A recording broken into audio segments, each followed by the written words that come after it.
Get the word out that we're live. No freaking day, man. Any day. Welcome, y'all, to the Bonnet Chronicles. I am your host, Kalari GXC. We're going to just start off with some serious stuff. I had an original plan to talk about stunt actors and the like, and no, not the thing with Alec Baldwin. I'm talking about people who use their political seat to perform instead of doing their job, but then today happened, and you have to be living under a rock or just don't care to realize the implications of what happened today. And I'm starting out with the statement that our president gave, because a lot of you seem to be confused on what the president can and cannot do. And a lot of media publications are out there putting out half-assed clips of what they think the president means instead of what he fully said. So I just want to go over his full statement and then respond to it best I can, because a lot of you are taking it the way you want, and I'm over it. Now, President Biden released a statement about Kenosha. Granted, this was after coming out of anesthesia earlier today, which there was a lot of historical things that happened today that I'm going to get to. And he basically said, while the verdict in Kenosha will leave many Americans feeling angry and concerned, himself included, we must acknowledge that the jury has spoken. I ran on a promise to bring Americans together because I believe that's what unites us far greater than what divides us. I know we're not going to heal this country's wounds overnight. We're not even really addressing the wounds, but that's neither here nor there. But I remain steadfast in my commitment to do everything in my power to ensure that every American is treated equally with fairness and dignity under the law. There's a lot wrong with that statement, but I'll get to that in a bit. I urge everyone to express their views peacefully, consistent with the rule of law. Violence and destruction of property have no place in our democracy. The White House and federal authorities have been in contact with Governor Evers' office to prepare for the outcome in this case, and I spoke with the governor this afternoon to provide support and public safety. And I'm going to tell you two things that bother me about that part of the statement, too. Too many of you are expecting riots, when Kenosha just told people, if you want to protest, you're going to risk some little fucking barely balls drop motherfucker with no legal rights to own a weapon murdering you. So no, there wasn't going to be riots. But it's funny how everybody's expecting that. And the thing I need you to understand about President Biden, VP Harris, is while they're probably more angry about this verdict than they could possibly let on, because it is their job to be the president and vice president of this entire country, even to those assholes who don't like them, it is vexing that some of you think, oh, they're not doing enough. What the fuck can they do? Joe Biden is the president. He is not the judge who let this kid walk. He is the president. He is not a djinn that could just grant our wishes. And if we want racial justice and the status quo to change, we have to be the ones to make this change happen. And welcome to the chat, Respect. I think what killed me about what happened today, the travesty of it all, is how many people are still being complacent with this situation, or acting surprised about this situation, acting like, oh, what's happening? How is this America? This has always been America. And the problem with what happened with Kyle Rittenhouse, the fact that two men were murdered, another man gravely injured by this boy who should have stayed home, this boy who is traveling across state lines. And I don't care what kind of vet you give to the story, because every time I tell the story, I get a white person in my mentions talking about, well, he didn't bring the gun across state lines. It was already waiting in Kenosha for him. He's not supposed to legally own it. No matter how many twists you try to give this story, a 17-year-old took two lives, nearly 3 lives. His ass should have been home in bed. But you want to play around. And now our country is giving carte blanche to any wannabe vigilante, any doofus with acne and a Punisher shirt who thinks, I could be a badass too. FBLM, I need to protect white supremacy. It doesn't do much for me. It makes me feel mediocre and not like a man. It tells me that I need to get a younger girl and make her my you-know-what until I'm done with her. It's toxic. It drains me. It makes me a hateful, dumb, ignorant bigot, but I've got to protect it with all my might. And I'd like to ask white people, what the fuck are you protecting at this point? What has white supremacy really given you? A false sense of security as you live in all white neighborhoods and actually don't really get to enjoy much of life? Afraid of anybody that looks different than you, prays different than you, loves different than you? What has white supremacy got you? Especially those of you who aren't even at the top of the food chain of power. You don't have the money. You don't have the education. You don't have the connections. Yet you just still being proper little foot soldiers fuckery. And then the rest of you who are on the fence, you know that on social media you can put BLM in your profile. You can say, oh, I believe Black Lives Matter, but do absolutely nothing beyond that. You barely vote. You don't motivate. And next week, you'll be sitting across those racist MAGA hat wearing relatives trying to keep the peace. So you need to miss me with the whole blaming the White House for this. What's going on in Kenosha? What's possibly going to happen in Georgia with the Ahmaud Arbery case? What has been going on since the inception of this country is not new. Today, there was so many takes on what if this had been a 17-year-old black person as the mom of a 16-year-old. I can tell you that wasn't going to happen. Our 13-year-olds can't be in the streets without risking getting shot in the back. Our 7-year-olds can't be laying on the couch with their heads on their grandmother's lap, sleeping without risking being shot. We are not safe in our houses. We are not safe in the streets. So no, there's no scenario where a 17-year-old black child is going across state lines with an AR-15 to a Trump rally, Mr. Journalist. And welcome to the chat, Deacon Fatal. But it kills me because that take has been prevalent, along with the, well, what about Bill Cosby and O.J. Simpson? They got off, and it was clear they did crime. So I'm going to stop you right there. Because outside the black people that I don't personally know and care for anyway, you have never heard me defend O.J. Simpson. You have never heard me defend Bill Cosby. I don't know either one of them, and I wouldn't want to. And just because somebody's famous and black doesn't mean I gotta kiss their ass. And the whole whataboutism irks me because it's not that you're even defending the fact that these murderers got off and that rapist got off. It's that you're trying to say what's good for the goose is good for the gander. But y'all have been the default fucking goose for so long, it's not even funny. And the last I checked, our kids can't even walk around the neighborhood with a hoodie and a bag of fucking Skittles in their pocket. And you're trying to equate that to a 17-year-old who should have been fucking home playing on his Xbox. Not trying to reenact Call of fucking Duty on the Kenosha streets. But you just want to play these games because y'all feel complacent and protected by this current fucked up system. And it's tiring. I shouldn't have to be having these conversations now. And then some of you think, well, we elected a Democratic president. Things are supposed to be better. I don't know what you expect me to do about the racist colleagues and friends around me. I don't know what you expect me to do about my own stereotypical thoughts about people. How do you expect me to make friends with other people? I said this last week and I mean it. Some of you actively engage in dehumanizing fellow human beings.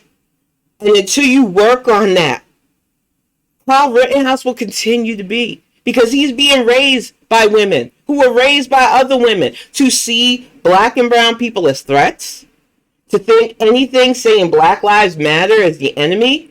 They raise their MAGA flags and Blue Lives Matter things. You've got journalists sympathizing with Kyle Rittenhouse. Oh, I hope he can get his life together. Never mind the fact that Joseph Rosenbaum is not here with us anymore. That Anthony Huber is no longer here with us anymore. And there are no worries about their lives being snuffed out, just like they never worried about Tamir or Trayvon, Tyree, Jordan Davis, Jordan Edwards, Ayanna. None of our kids. You don't hear journalists waxing about Kylie Browder, who at 16 years old went to Rikers Island for 3 years on a trumped up charge about a stolen backpack. That's the America that they are fighting to protect. That is the illusion that they want to hold on to. That is the fuckery that they are being foot soldiers for. And it's frustrating. And then you have these people who are somewhere in between, that think they can play both sides of us. That they can say, oh, I'm an ally, but I'm really not going to do much. And you were loud today, too many of you, which are what about? Oh, I hope they don't riot. That word came out so much today. Y'all riot over football games. Y'all riot when your fake-ass POTUS doesn't get elected. Y'all riot when something isn't on sale anymore. You're worried about black people burning stuff down. Let me tell you something. If black people collectively decided to get together and say, that is enough. We are sick of this freaking country. There would be nothing you could do anyway. You could try to declare your little freaking howdy-doody martial law. But if we really wanted to be the thugs and the terrorists that you tried to make us out in your bad guy Fox News-driven dreams, there would be nothing you could do to stop that level of anger. All we want to do is exist in our own country as human beings. And the fact that we even have to ask for our lives to matter in this day and age is the shame of it all. But some of you want to try to move past that conversation. We can't keep moving past that because the justice system is working against us. And society isn't changing fast enough. When I look at my son, who is only a freaking 16 years old, he is only a few months away from 17. And I think of all the things that 17-year-olds normally do in this country that I cannot not feel nervous about him doing.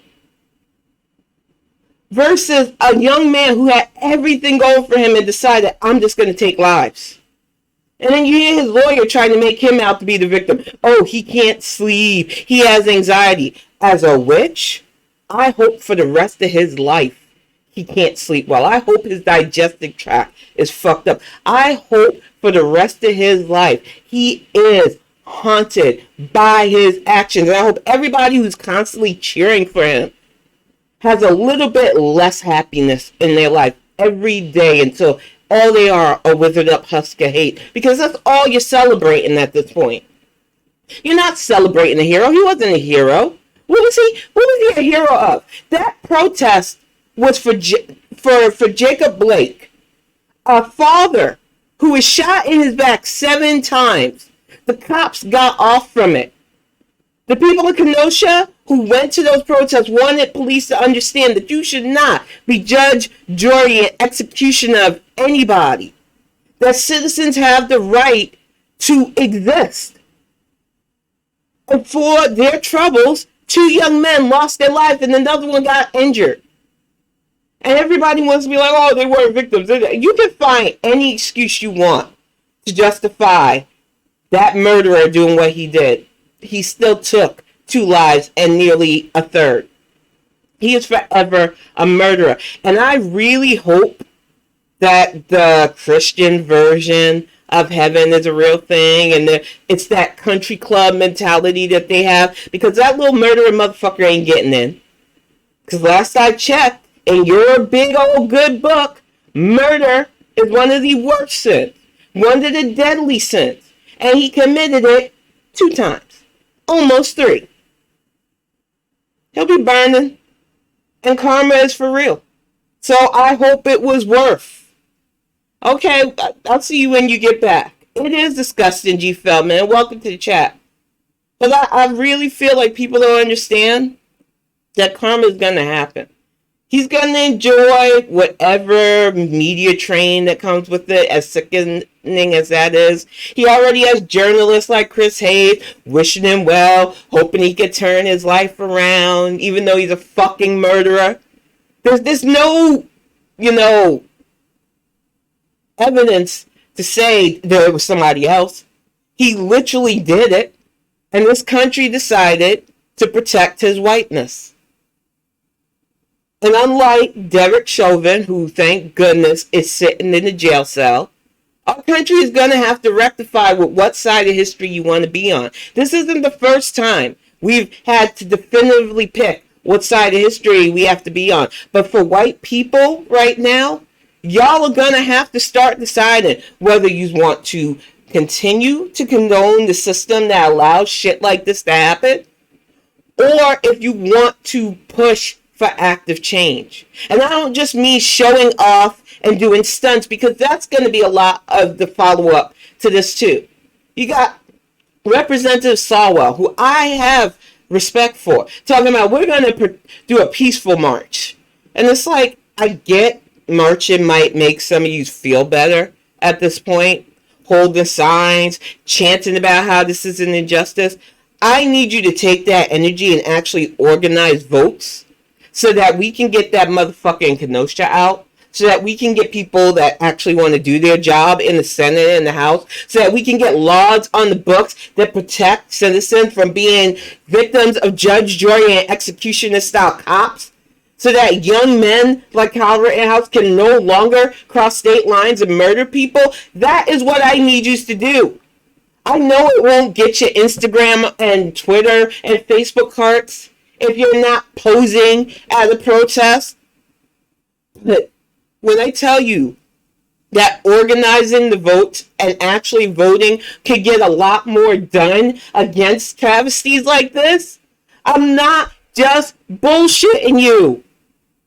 We need more people in jobs and positions of power that give a fuck about our communities right now. And we can't get that with some of you because you want to just put on a pink hat and protest something that was fucking avoidable.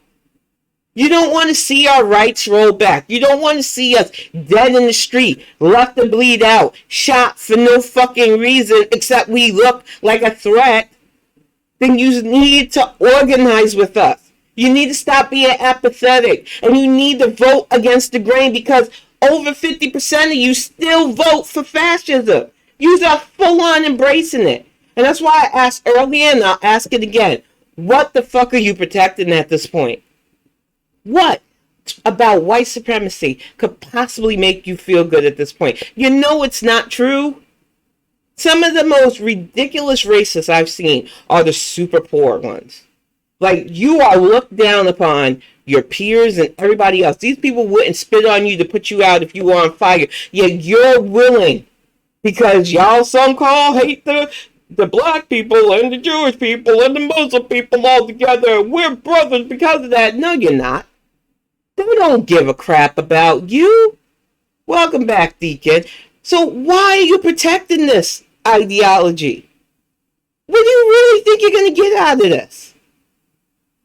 And for the black people, the few black people that I've seen pulling it off today, because obviously blocking No Edges Candace wasn't enough. Some of you had to keep retweeting her screenshots in my feed.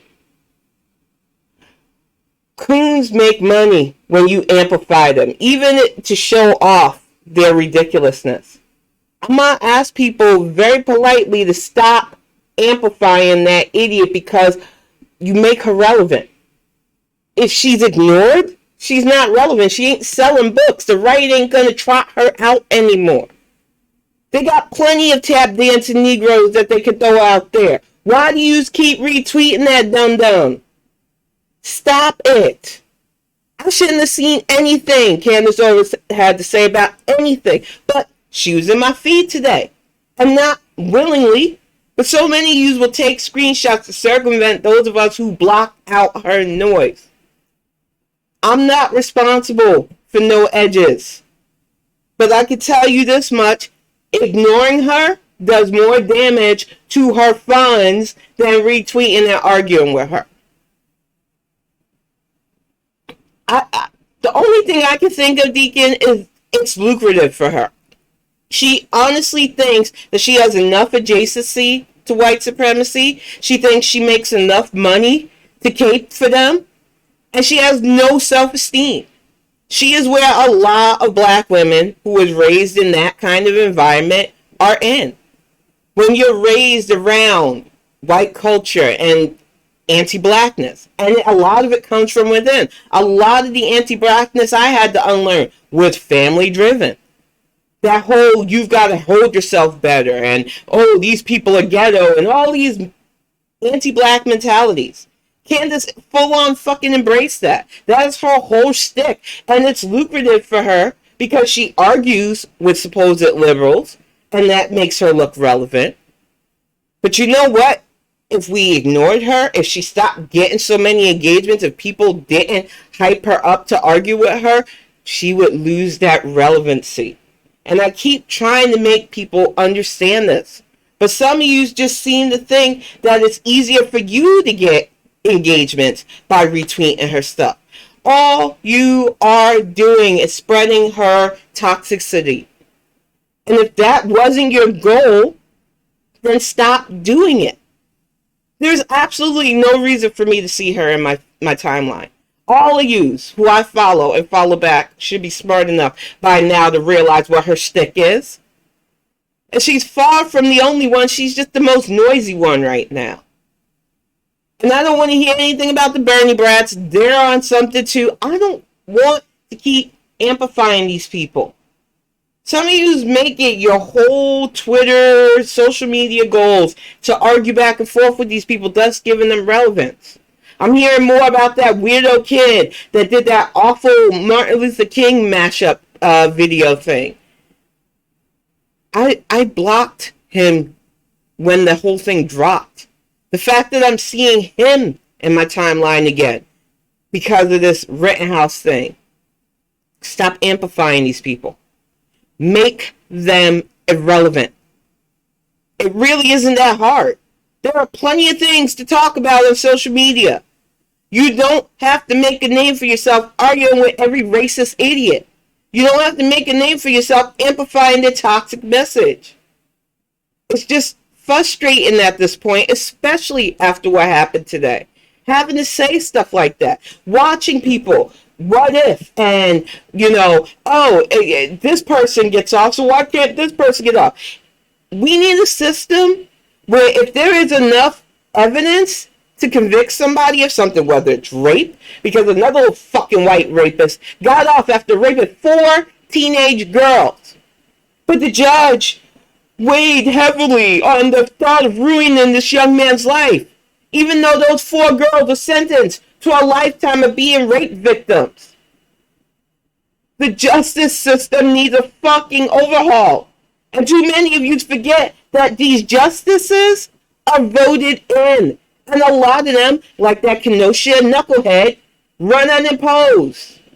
So if you want this system to get better, stop trying to just blame Biden and make him the magical white guy that can just fix all the problems like you tried to do with Barack Obama when he was president, and realize the severity of the situation. And I find it funny that the media all of a sudden feels bold now, talking about, the Biden administration is really coming out strong for their constituents about this situation. The last guy before him said fine people were on both sides. When motherfucking racists were in Charlottesville with tiki torches. When young Heather Heyer got murdered by one of them. Biden isn't calling Rittenhouse a fine person. He, in the best way possible, gave him a bless your heart. Like that. He had to weigh his words, not only as president of the United States, but as a father, as somebody who understood how fucked up the situation was, but really couldn't go on the record with how he felt. And shame on anybody in the media, anybody who's following me, who's like, oh, the president isn't doing enough. What the fuck is he supposed to do? He didn't raise that child. Kyle Rittenhouse is a product of white supremacy. And if you want to look at who is the cause of it, look no further than yourself for some of you. Because while you probably aren't road-wearing racist, some of you look the other way towards things that are not okay. Some of you have had family members, as I said before, to sit and watch Fox Propaganda Channel. Let it feed them about what's different. Some of you have never had a true friend that doesn't look like you, act like you, pray like you. Some of you will turn the other cheek when it comes to sexist, racist, all kinds of macro and microaggressions because you don't want to rock the boat or be uncomfortable or make anybody else uncomfortable. If you want to know how a system gets set where a child like Trayvon Martin gets murdered at 17 for walking in his neighborhood, minding his own black business, but a murderer like Kyle Rittenhouse can get off, look no further than yourself. Because that is why we're here. Too many people were complacent. Too many people thought, well, I don't have to think about it. It's not in my backyard. And now you are on social media, oh, black people, I'm sorry, I can't believe this is us.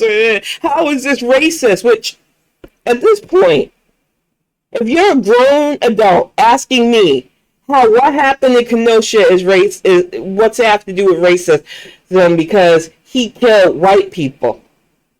He killed 2 white men who were at a rally protesting the shooting of a black father.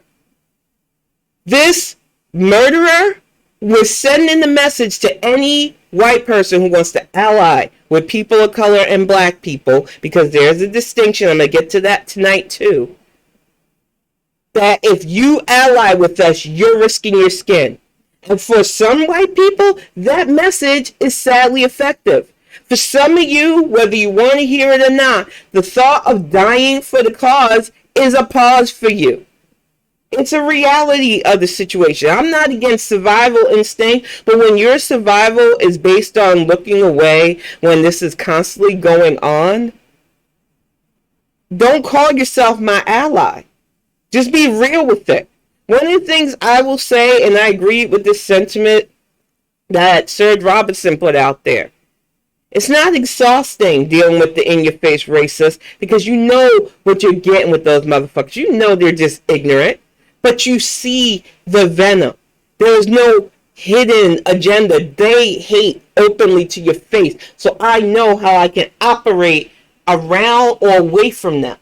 It is the so-called allies, the ones who prop up performative politicians like Katie Porter, the ones who tell me that Mima would have made a better president, even though she had clear red flags. People who put up stunters like the Squad over people like Lauren Underwood who actually get the work done. When you have people who will say BLM in one moment but get upset with me because of a joke I made about Chris Christie's weight. Because obviously being an ally of somebody's weight size is more important than the reality of racism for some of you people. You wonder why this country can't get anywhere. And what bothered me, the only thing that truly bothered me about Joe Biden's statement is the talking about wounds and healing wounds. I would love to believe that our current administration, both the president and vice president, had that power. But we're not even willing to truly address the wound that has been ongoing for 400 plus years. Some of you want to scream about, oh, we can't do that. CRT. If we have CRT, white people will feel bad. What's wrong with white people feeling bad if it makes you think and stop doing this ridiculousness? Why should I care if you feel bad if we're being shot in our homes, in the streets, being left paraplegic by people who are supposed to protect and serve us too? If our kids are viewed as threats, to the point where going out and doing just normal things like getting their licenses is a no-go anymore. Living as prisoners in a perpetual state of I don't want to be the next fucking hashtag. That's a reality for us. So miss me with the, if we teach people about the history of this country, if we talk about actual racism and racism wounds, I'll feel bad. Your feelings I don't give a fuck anymore. I am so tired of putting white people's feelings over the reality of racism because it's doing none of us any good. Even the ones who are making a little bit of lucidity from their fucking book sales and trotting out on Twitter to shuck and jive, that shit's drying up because we're collectively tired of seeing this. We're collectively tired of the gun violence. We are collectively tired of the loud ass, wrong ass, I need to be traditionally ignorant types. We see it all the time. TikTok is exposing them left and right. The white women who freak out at the Victoria's Secrets or in restaurants and stuff and end up losing their jobs. The white men who think that, I can say and do whatever I want until they fuck around and find out unemployed. We are in a day and age where we can use both social media and our actions to have real change, but it is on us to do it and actually truly want it. And exactly, G. Feldman. And I think people keep missing that point. Feeling bad don't mean crap. Racism is literally taking lives. And I just don't understand what racists are protecting at this point. Is it like a dopamine hit to make you feel good, to make somebody else feel bad for something superficial? It just doesn't make sense to me in the grand scheme of things. It doesn't register to me because you don't have true access to power. You might think you do, but like I said, unless you have a shit ton of money backing up that little racist attitude of yours, all you have is a big mouth that will get you in more trouble than it's worth. All because you want to belittle and demean human beings because your mediocre ass can't get somewhere based on your default setting. And that's another thing that I don't think society talks about enough. This default setting of kids, like, and he's not even a kid anymore. He's 18, so I'm going to call him a young man. Kyle Rittenhouse. Being treated like the default nice guy. He's not a nice guy. There is plenty of evidence of him having violent tendencies since he was a little boy and encouraged for this. I'm sick of people seeing young white boys as this default nice, safe. They're not. Brett Kavanaugh has proven that. And what kills me is that guys like Kyle, guys like Brett can do awful things and fail up. Welcome to the chat, Beans. I've missed you. And Cherry, welcome to the chat. I just don't understand how people can talk about addressing wounds without looking at the constant infliction, the constant belief system that continues to open those wounds wider. The fact that people think, well, if I move to a affluent neighborhood, I'll be safe. I can't have people that don't look like me because they're not safe. That mentality causes so much of the Kyle Rittenhouse syndrome as it is. The fact that so many white people are even afraid to live amongst black people or near black people. And the ones who do don't know how to act. You think you have to assimilate and talk like us and act like us. The fact that you could never be comfortable being who you are around us. Because you see us as different people. As less than human. And until you work through that system, get it out of your system, and start seeing human beings and letting them prove to you whether they're garbage or decent by their actions, we're not going to get anywhere. I never viewed guys like Kyle Rittenhouse as safe because he reminded me of all the guys who have currently been on jail for, like the affluenza kid. Several of these rapists that keep getting lenient sentences. The kids I personally relate to that I worry could become my son or my nephew are already in a pine box. I told my friend Jeff earlier, and I meant it. He was making a point about having the justice system, whether he'd rather have it where some people get off when they do something wrong, then they have a bunch of innocent people go to jail or something around those lines. I'm misquoting you, Jeff, and I apologize. But my response to him was, I'm sick of being in an America where my kid is more likely guaranteed a coffin or a conviction because he is already viewed as a threat by society because of his skin color. Kyle Rittenhouse was a threat. He shouldn't have had to have a preconceived view, but he was walking around with a fucking AR-15. He had no reason to be in Kenosha. Absolutely none. He went there with the intent to cause harm. And the fact that the judge played around that whole time, pretty much did everything outside wearing the I'm for Kyle getting off shirt. The fact that this jury was basically helped picked by the defendant himself. The fact that people joked about it. The fact that this shit wasn't taken seriously. That a 17-year-old felt good enough to go across state lines and take 2 lives. That's a problem. Ease of access to assault rifles is a problem that we should have been addressed. That every time we get our hand on it, we got idiots from the NRA and other groups making sure that they funnel enough money into GOP's pockets to stop any rightful legislation. That's why I'm telling you, instead of organizing the next peaceful protest where you can take a selfie and look like you're doing stuff, you need to be organizing voter initiatives. I need legislation on the books that we had after Columbine back. And it took a murder on that level to get a ban on assault rifles. And since then, we have had way worse situations than Columbine. Yet, why are we so afraid to put actual gun reform laws on the books? I'm sick of this. I said it last week and I meant it. Guns are not toys. When you are using them, you are using them with the intention to take lives. Even cops who are supposed to be trained with them know this. Soldiers who are trained are known this. These are not there to tickle.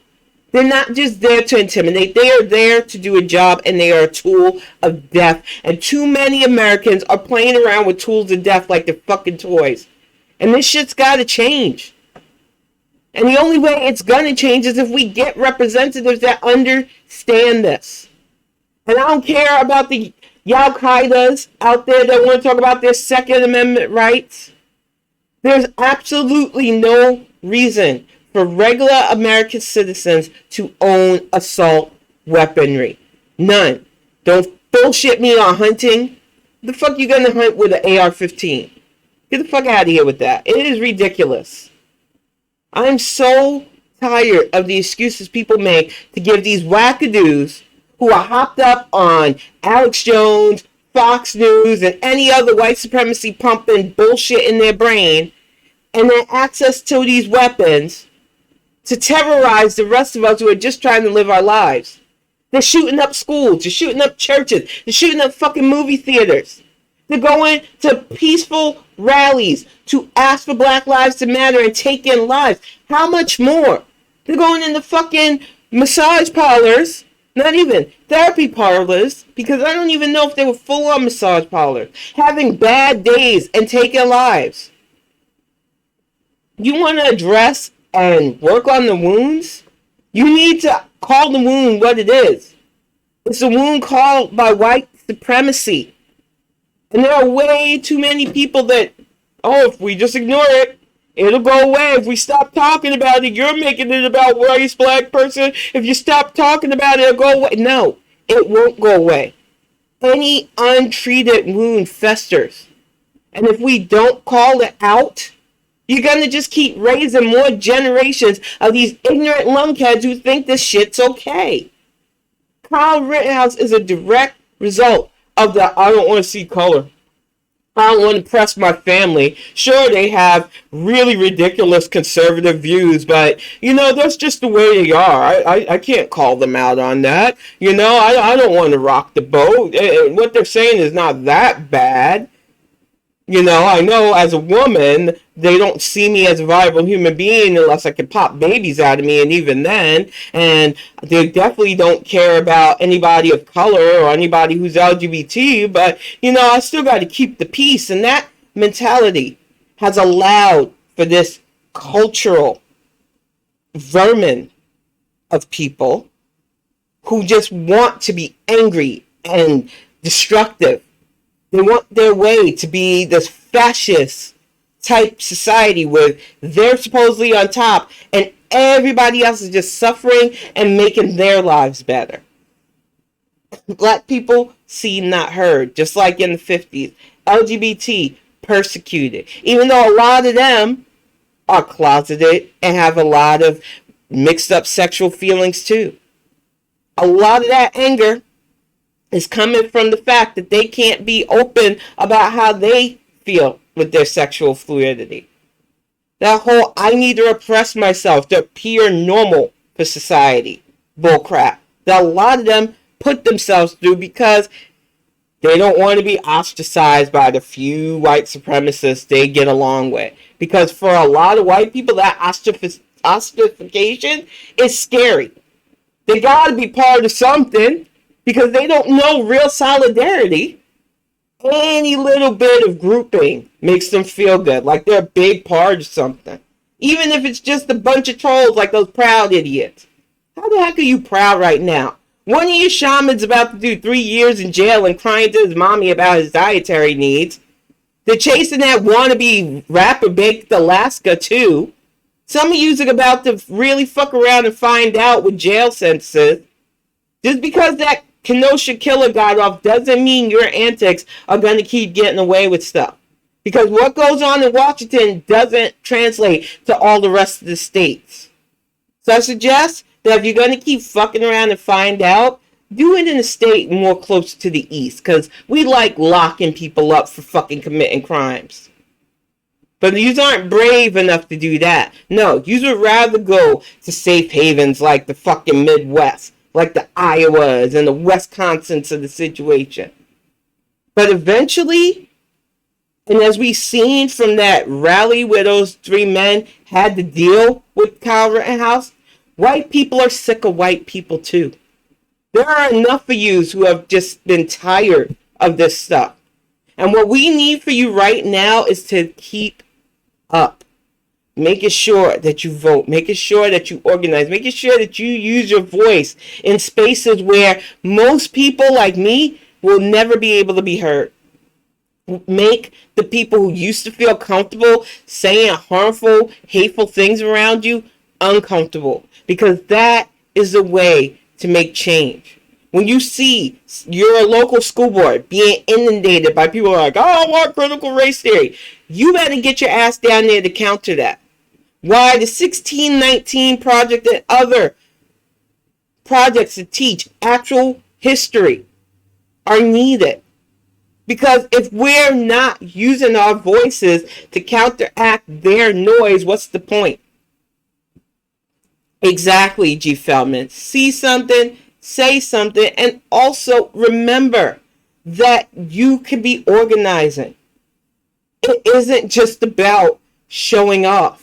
And like I wanted to say earlier, with the whole cast was prepared to talk about people who stunt versus people who do.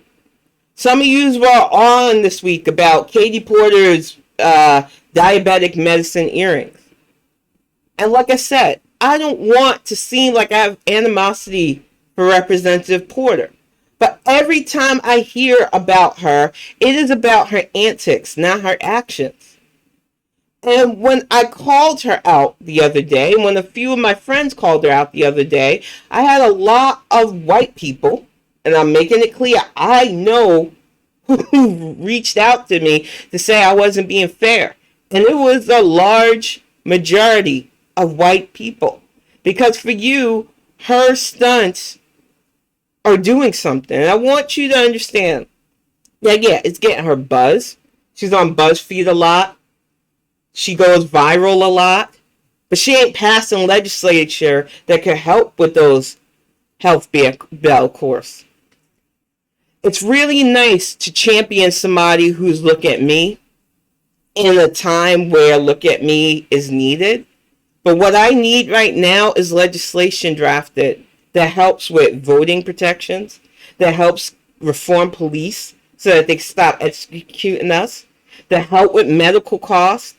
Right now, the Build Back Better bill passed in the House, so it's going to the Senate. If you want to see it passed in the Senate, we need to make sure that we have beyond a Senate majority. And there are plenty of motherfuckers whose seats need replacing. Some old howdy-doody motherfucker yesterday did an 8-hour speech. I'm not going to replay that nonsense.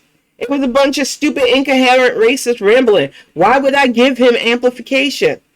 He's being challenged by, I believe, somebody I follow on Twitter too, Mr. Bruno Amato. Vote for him and get that idiot out of seat. It really is important to have people want to pass proper legislation. And that is a good point, Respect. Having insulin be cheaper, having medicine be cheaper, having elder care on the books, even though I'm no longer in that situation, that was me 2 years ago. I was caring for both my son and an elderly mom. There are a lot of us, especially at my age range and a little older, in that situation. Having an administration that finally sees the struggle that we're going through, trying to take care of our home and keep from falling apart on top of a pandemic, has been amazing. But they cannot do it alone. And I tell you all the time, you want stuff like the Build Back Better bill, you want stuff like anything, like the George Floyd Protection Act, you want the John Lewis Voters' Right Act to be passed. We have to vote for people who want this too. Because the other side has openly made it clear that they embrace this fuckery. They are full-on foot soldiers for it.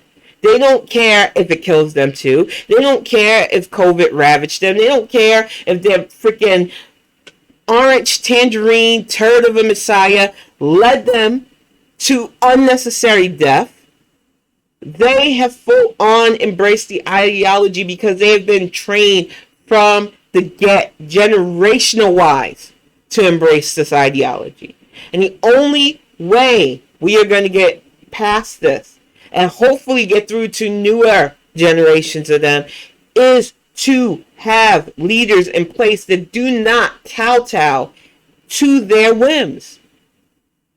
And right now, that is definitely not the GOP. The GOP is full on patting them on the head and saying, yeah, be violent. We want this chaos because then people will elect us and we'll have our version of law and order, which is neither. Those people had the presidency, had that menace, Mitch McConnell, and all they managed to do was make us global laughingstocks and kill a whole bunch of us to an unnecessary pandemic. If that wasn't enough to show you how blatant the GOP is with disregard for human life, the way they're cheering on this actual murderer should be enough for you. And it's not enough anymore to just go, well, it's not me. I don't like Kyle Rittenhouse. You need to have actions. If you're in the state right now that's red, but that's not you, you need to be organizing, because it's just like Stacey Abrams said. And I know that people in the media don't want to believe it. People like to scoff at it. But we can organize past voter suppression. We can group up past the antics of our media. We just have to want to do it. I want next year's midterms to shut up the naysayers. I want people to stop continuing the cycle of fuckery that keeps us in these situations where I'm spending the day mourning two lives that should still be here to racial hatred. It's tiring, y'all. And I'm not going to stop doing the work because my family and my life is on the line. I can't afford to. But some of you still think you have that luxury. And after what happened in Kenosha, I hate to tell you, but you don't. Because they're not just going to stop at BLM protesters at this point. Plenty of states have been attacking women's rights. You've got Texas. You've got plenty of states trying to cook up their own version of abortion laws. You've got people targeting LGBT. Anytime groups that are considered marginalized want to organize actual protests, we now run the risk of idiots like Rittenhouse coming and gunning us down. That was what happened today. And I can't believe I have to break it down to you, but some of you only want to frame this in the narrative of Black Lives Matter. Yeah, we already knew for a lot of these racists, our lives have little to no value to them. But for the rest of you, your femininity, your sexuality, and anything they deem different, whether it's the way you pray, the way you look, is now on the books for them to set them off. And all they need is a judge like Schroeder to pat them on the head for being a good little vigilante. I need you to understand what that verdict really was. Because it wasn't justice. It was literally giving angry white young men carte blanche to murder protesters. It's not okay. And then to cover up their deeds by saying, well, the protesters weren't really victims. We can't look at them that way. They're not here. He is. He made the conscious decision to take a weapon and take lives with it. And where I grew up and where I was from, when you decided to commit a crime, you did justice for it. But I've learned over the years that this country is made up mitigated factors for a certain demographic, and it needs to stop. And if I want it to stop, I have to do my part to make sure that my representatives in my community are anti-racist, anti-bigot, period. Exactly. But you know what? If being called a race traitor is the worst thing that's going on in your life, embrace that.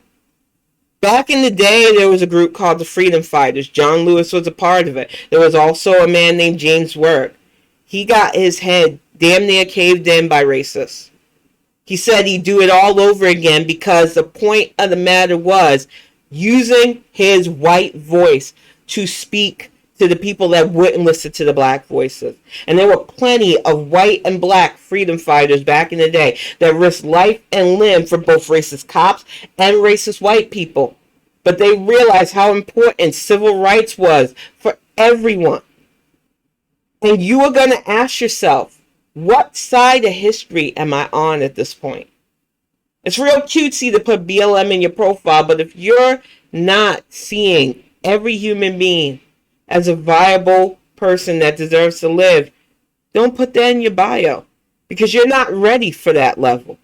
How can you say Black Lives Matter if you're not consciously seeing every human being with a right to live? Some of you will say Black Lives Matter. I have nothing to say to people who harm indigenous people, nothing about anti-Semitism, nothing about sexism. You have spread such vileness about our current VP, who today got to be president for 90 minutes, and it set a lot of people into a tizzy. And I'm with the sentiment that y'all had the opportunity to have a first and very viable, credible, qualified female president, and you chose a rapist who never held a job that wasn't given to him. You are not allowed to act like you are upset about Kamala Harris's trajectory. You had every opportunity and you fell for the fucking no-frills version of Hillary Clinton over and over and over again. Somebody who talks a good game but had no substance. You had somebody with substance. Somebody who actually did the work. Somebody who wasn't afraid to say painful things and not always look like the good guy. And it was too much for you. Y'all claim that you love the real, but when the real hurts your feelings, then you cut it all off. And that's why I side-eye so many of you who claim to be anti-racist, because you're not ready for that. If you're not ready to deal with the real and the painfulness of it, don't declare yourself one. Because you're going to get called out, because you always do the same things. You find a black person, you latch on to us, you act like we're besties, and then the moment your feelings are hurt, there's fallout. I'm not here for your feelings. Too many people who look like me have been put in the box from COVID and from hate. Now they're coming after anybody who wants to align with us. The battle lines have been drawn, and you need to know what side you're on at this point. There are no more room for fence sitters at this point. There's no more room for indecisives at this point. Because to me, like I said earlier, you're worse than the open-faced racist. I know what I'm getting with a hateful person. I might not like them. I might not want anything to do with them, but I know where they are on a mental level. I can't deal with fake allies. I can't deal with people who just want to be friends with me because it makes you look good. I can't deal with the person who can go to a women's march holding a sign, but then get home and be like, I don't feel like voting. It's going to take more to motivate me off my couch for the midterms.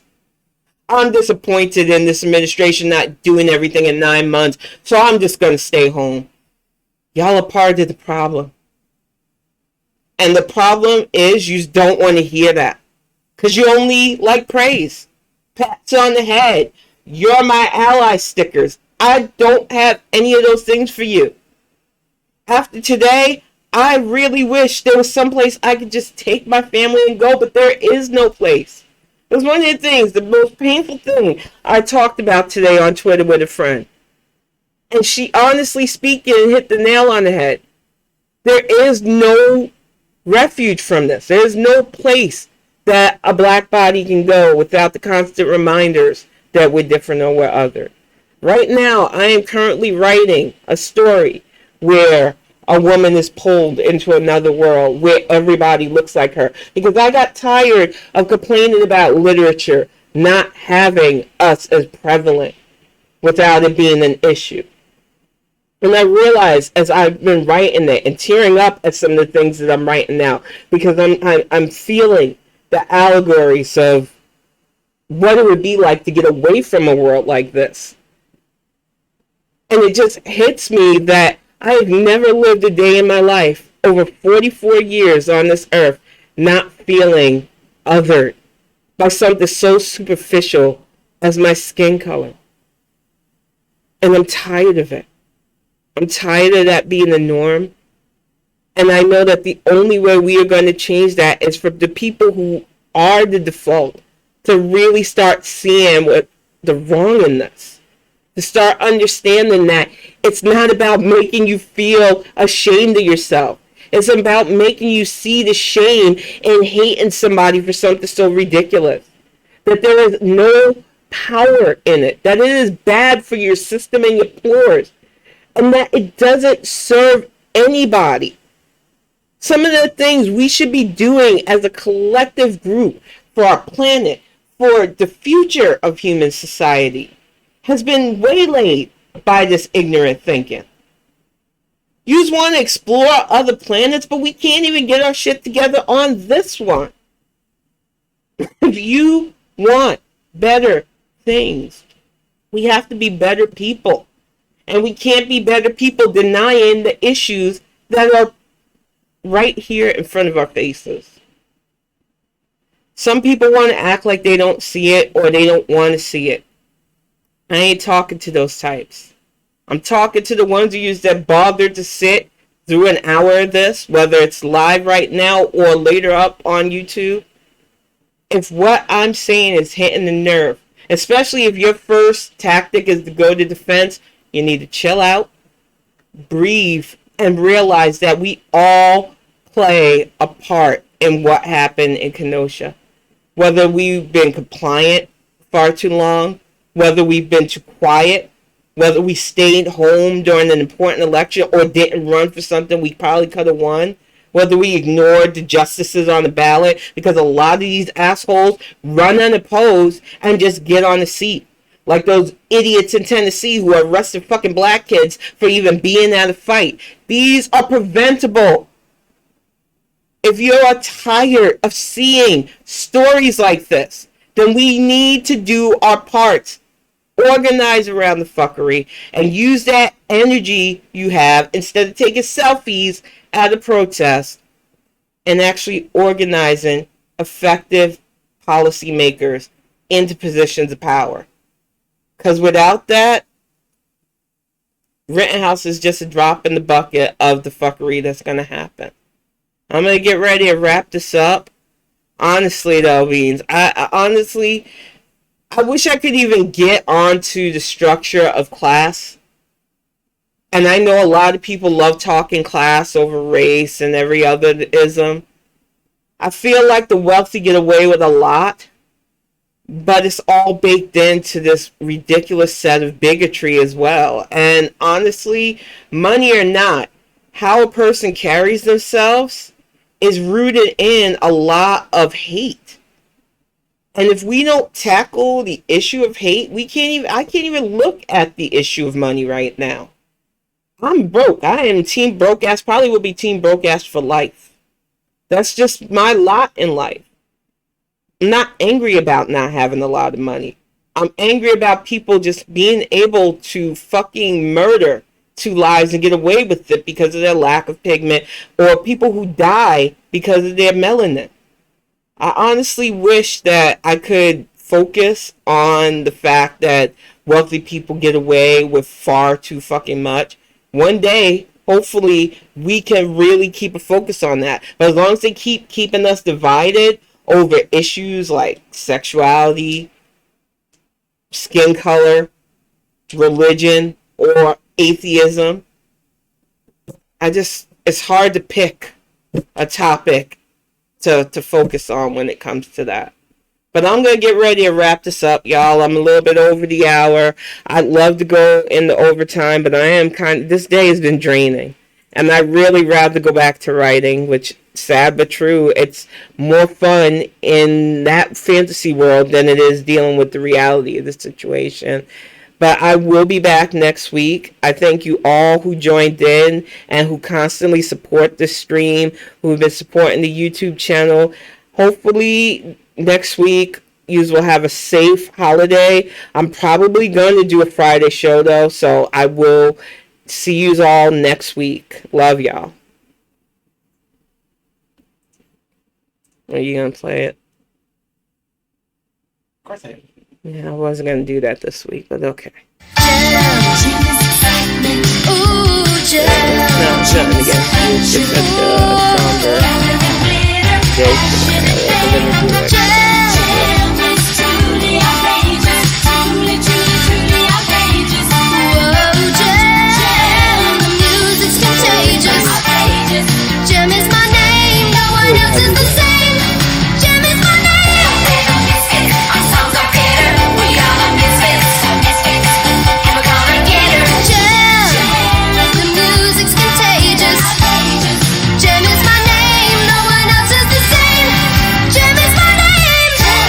Thank y'all. I will see you next week.